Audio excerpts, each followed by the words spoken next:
본문의 시대의 상황은 주전 605년입니다. 바벨론 느부갓네살 왕의 통치가 시작된 원년이고요.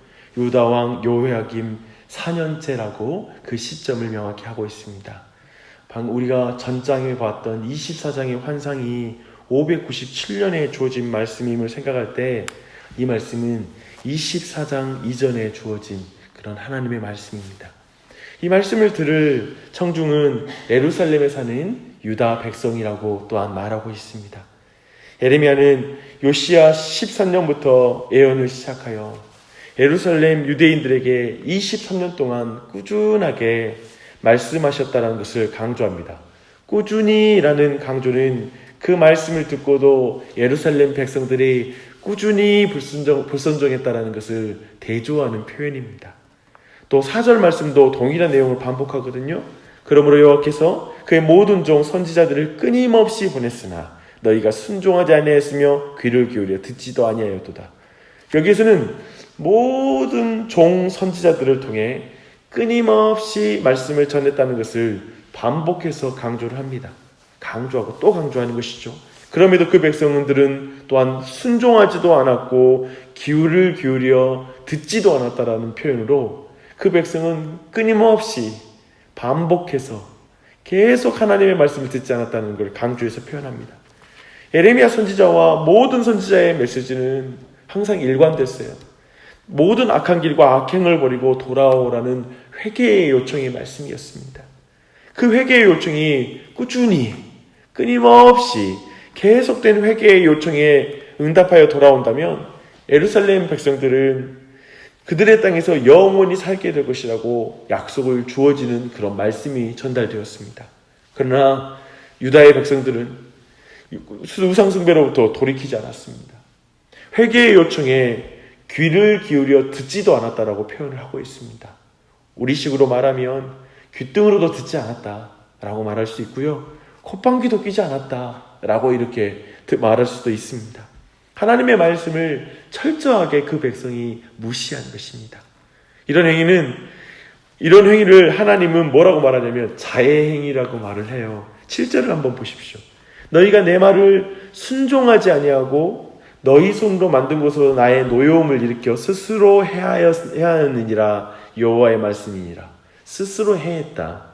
하나님의 경고의 말씀을 감안할 때 그 말씀을 듣지 않는 이스라엘의 모습은 자유의 행위입니다. 너희들 이렇게 되면 심판받아.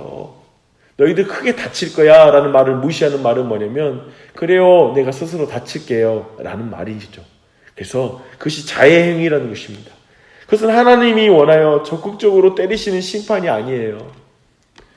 참으로 예를 들면 지옥으로 그리고 죽음으로 심판은 우리가 죽기도 싫어하고 지옥 가기 싫은데 하나님이 일부러 죽이고 그리고 지옥으로 보내는 심판이 아니에요. 스스로 찾아가는 것 자해행위입니다. 자살행위인 것입니다. 오늘 보면 그걸 분명히 우리에게 드러내고 있습니다. 하나님의 진노와 심판은 이제 구체적으로 바벨론의 느부갓네살 왕 그리고 하나님은 그를 뭐라고 하냐면 내 종이라고 불러요. 느부갓네살 왕을. 이제 느부갓네살을 통해서 하나님은 예루살렘과 유다를 파멸할 것이라고 말씀하십니다. 아까 말했던 자해임을 우리가 감안할 때 그들이 파멸을 취할 것입니다.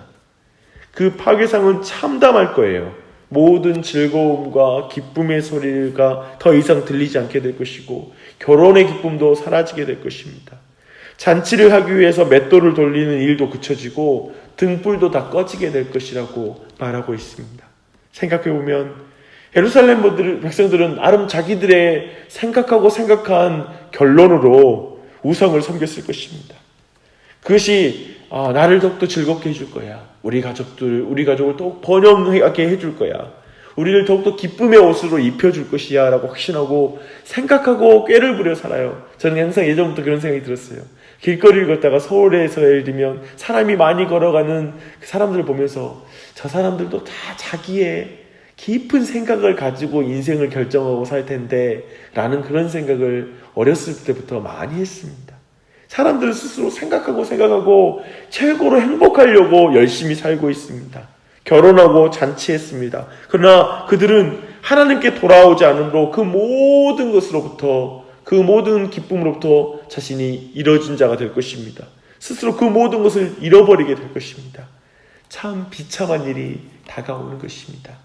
그런데 이렇게 다가올 바벨론에 통한 심판을 말하면서 충분히 다루지 않고 70년이 지나면 바벨론도 하나님이 심판할 것이고 유다의 백성들은 노임을 받을 것이라고 11절부터 14절까지 말하고 있습니다.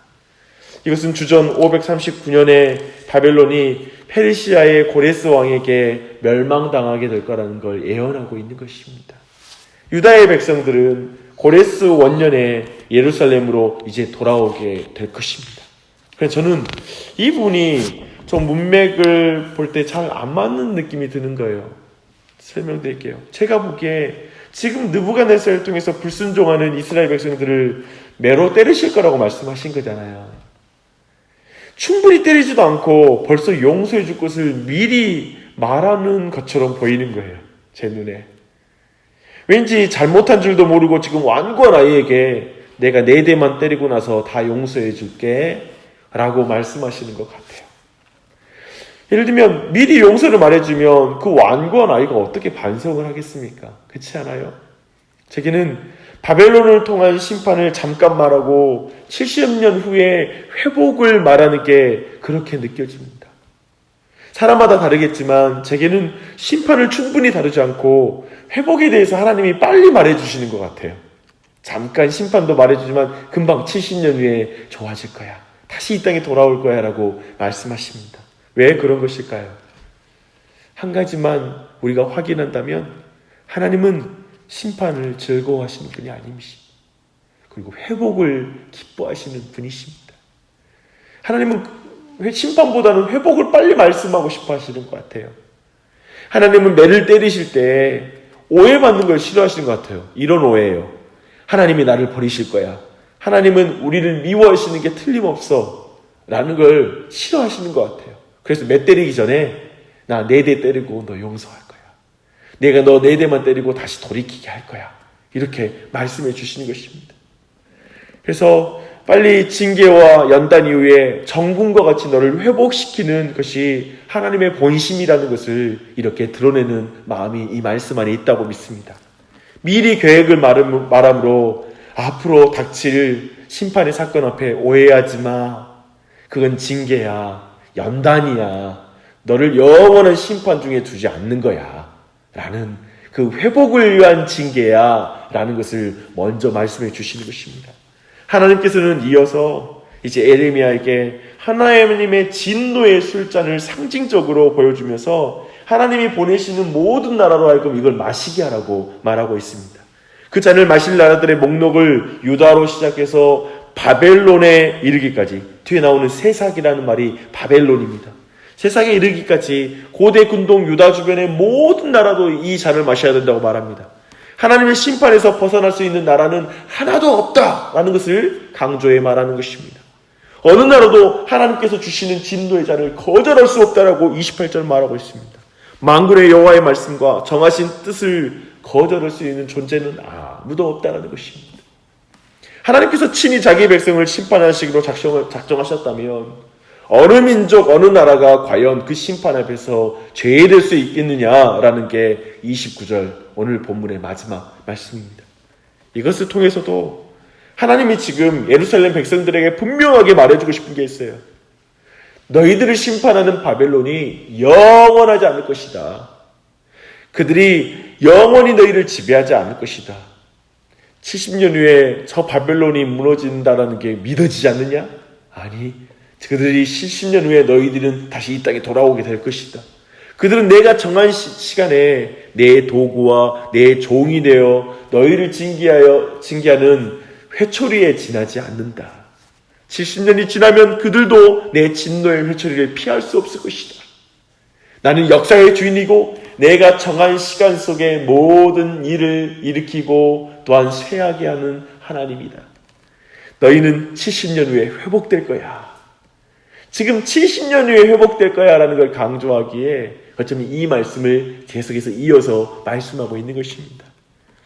25장은 저 예루살렘 백성들이 스스로 심판을 받고자 하기에 하나님의 정해진 심판을 피할 수는 없을 거라는 걸 말하고 있습니다. 왜냐하면 회개를 안 하니까요. 심판을 당할 수밖에 없는 것이죠. 그러나 선지자의 눈은 멀리 심판이 끝나고 나서 심판 뒤에 있는 하나님의 구원의 은혜가 지금 임하고 있는 걸 보고 있는 거예요. 분명히 기억하십시오. 하나님의 때는 정해져 있습니다.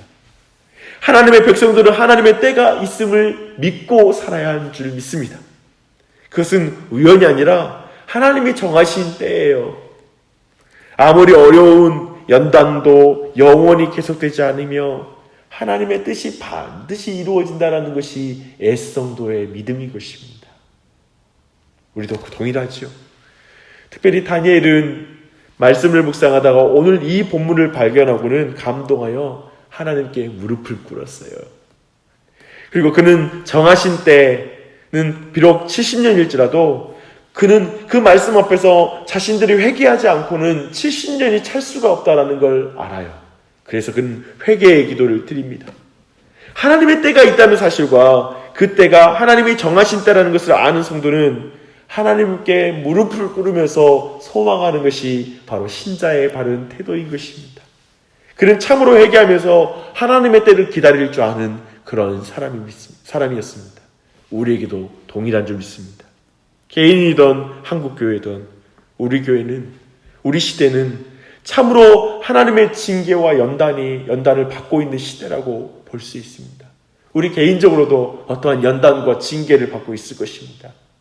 참으로 죄인임을 아는 백성들은 매를 달게 받습니다. 고통스럽지만 받습니다. 더하여 하나님의 때를 아는 자는 하나님 앞에 기도합니다. 부르짖습니다. 그리고 그 하나님 안에서 소망을 볼 것입니다. 하나님의 때를 기다릴 수 있습니다. 시간이 가면 다 알아서 될 거야. 시간 가면 다 알아서 돼. 라는 그런 식의 시간관이 아닙니다. 우리는 이런 시간관을 가지고 있습니다. 모든 시간을 하나님이 잡고 계신다. 내 모든 인생 주님이 붙잡고 계신다. 온 인류의 역사도 주님이 붙잡고 계시고 모든 걸 인도하시는데 내 인생의 시간표도 주님의 손에 있다. 모든 것을 부리시고 다스리시는 하나님, 모든 것을 합력하여 선을 이루시는 그 하나님께 내 인생의 시간이 붙잡혀 있다고 믿는 것입니다. 교회의 시간이 주님께 붙잡혀 있다고 믿는 것입니다. 역사를 쥐고 계신 그 하나님께 그러하게 우리는 기도할 수 있습니다. 그 선하신 주님, 좋으신 주님, 은혜로우시고 자비로우시며 노하기를 더디하시며 인애가 크신 하나님께 우리는 돌아서서 그리고 하나님께 돌이켜서 그분께 간절히 기도할 수 있는 것입니다. 그런 기도가 주님께 올려졌으면 좋겠습니다. 특별히 주변에 고난 가운데 있는 사람이 있으면 이 믿음 부어달라고, 하나님이 시간 붙잡고 있는 걸 믿고 그 가운데도 주님을 붙들며 소망의 때를 바라볼 수 있는 은혜가 있게 해달라고 여러분의 교우들을 위해 또한 여러분이 아는 지인들을 위해 또 함께 기도하는 이 아침이 되시길 바랍니다. 기도하겠습니다.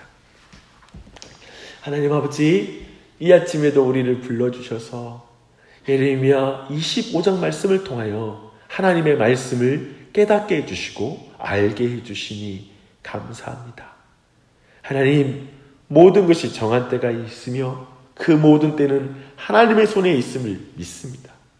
특별히 우리가 어떠한 암울한 상황, 어려운 시간, 그리고 어두운 시간을 통과하고 있을지 모르나 이 분명한 사실, 하나님에게 모든 때가 하나님의 손에 있음을 믿음으로 말미암아, 이 사실로 말미암아 우리가 힘을 얻게 하여 주시고 하나님의 때를 준비하며 회개하는 마음을 주시고 그 안에서 소망을 발견하게 하여 주시옵소서. 곧 예수님이 오실 것입니다. 곧 오실 것입니다. 지금 주님이 오실 날이 임박한 줄 믿습니다. 주님, 저희에게 더욱 이 사실 앞에 경성하여 주님의 때를 믿고 지금 우리의 시간 안에 어서 우리가 하나님께 돌이키고 그리고 하나님 앞에 나아가서 하나님 안에서 소망을 발견하며 주님의 날을 예비할 수 있도록 은혜 베풀어 주시옵소서. 우리의 자녀들이 주님의 날을 예비하는 자녀들이 되게 하여 주시고 하나님의 때를 믿는 자녀들이 되게 하여 주시옵소서. 우리의 교회가 하나님의 때와 하나님의 시간을 믿으며 잠시의 이 고난의 시절과 이 시대를 바르게 잘 견디게 하여 주시고 말씀을 붙잡고 소망 가운데 순례자의 길을 걸어가는 교회가 될 수 있도록 은혜 베풀어 주시옵소서. 모든 것에 감사드리며 이 아침에 또 기도하는 지체들 강건하게 하여 주시고 기도 가운데 성령께서 도와주시고 함께하여 주시옵소서. 예수의 이름으로 기도할 때 놀랍게 응답하실 줄 믿습니다. 감사하며 예수님의 이름 받들어 기도합니다. 아멘.